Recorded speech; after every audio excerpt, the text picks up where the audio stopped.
गीता का दूसरा संवाद अर्जुन एवं भगवान श्री कृष्ण का है।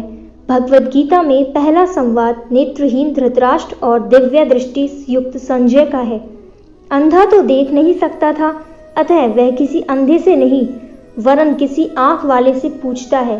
तो क्या आंख वाला कभी प्रश्न नहीं करता? हम सभी तो आंख वाले हैं, शैशव काल से लेकर आज तक प्रश्न करते ही जा रहे हैं। फिर अंधे तथा आंख वाले में अंतर ही क्या है? इसे स्पष्ट करने के लिए एक उदाहरण प्रस्तुत है।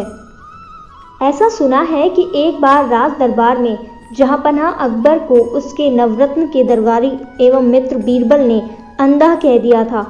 अकबर काफी नाराज हुए। उन्होंने अकबर को 1 महीने का समय दिया ताकि वह अकबर को अंधा साबित कर सके। इस घटना के बाद बीरबल ने राज दरबार जाना बंद कर दिया। महीना खत्म होने के एक दिन पहले बीरबल के यहाँ अकबर यह जानने पहुंचा कि बीरबल कहीं बाहर तो नहीं चला गया है।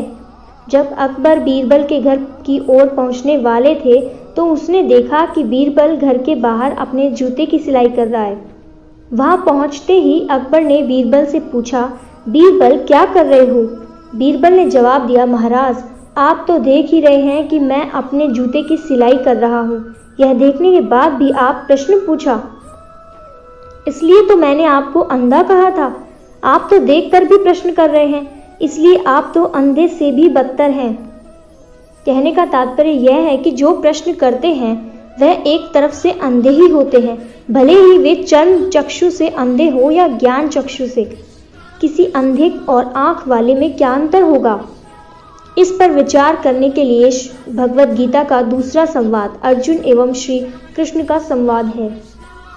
अर्जुन कुरुक्षेत्र के रण क्षेत्र में 18 अक्षौहिणी सेना के मध्यम रथ पर विराजमान है। उसे भी वही सब दिखाई पड़ रहा है जो यहाँ उपस्थित सभी सैनिकों महारथियों को दिखाई पड़ रहा है, लेकिन वहाँ प्रश्न केवल अर्जुन ही कर रहा है।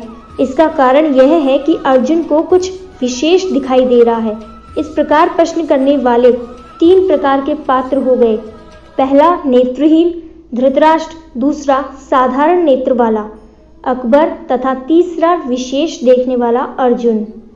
नेत्रहीन धृतराष्ट्र के प्रश्न का उत्तर देने वाला संजय दिव्य दृष्टि युक्त है, तो स्वाभाविक है अपने मन में जिज्ञासा उठ रही होगी कि 2 नेत्र युक्त कुछ विशेष देखने वाला अर्जुन जब प्रश्न करेगा तब उसके उत्तर देने वाले की क्षमता क्या होगी।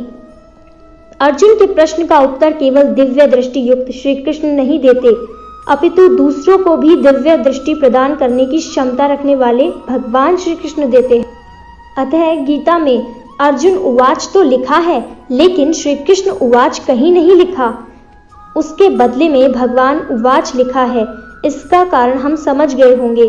श्री कृष्ण के लिए भगवान उवाच वही लिख सकता है जो स्वयं श्री कृष्ण की भांति दिव्य दृष्टि दूसरों को प्रदान करने की क्षमता रखता हो, यानी भगवान वेदव्यास। वेदव्यास जी ने संजय को दिव्य दृष्टि प्रदान की थी। श्री वेदव्यास जी की दृष्टि में श्री कृष्ण भगवान थे।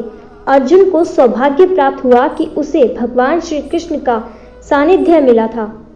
भगवद गीता रूपी सरोवर में डुबकी लगाने के पहले इन सब बातों को जानना बहुत जरूरी है, जिससे हमें गीता को समझने में सरलता का अनुभव हो। मित्रों, अगर आप हमारे चैनल पर नए हैं तो चैनल को सब्सक्राइब जरूर करें। साथ ही वीडियो में कमेंट करके बताएं कि वीडियो कैसा लगा। धन्यवाद।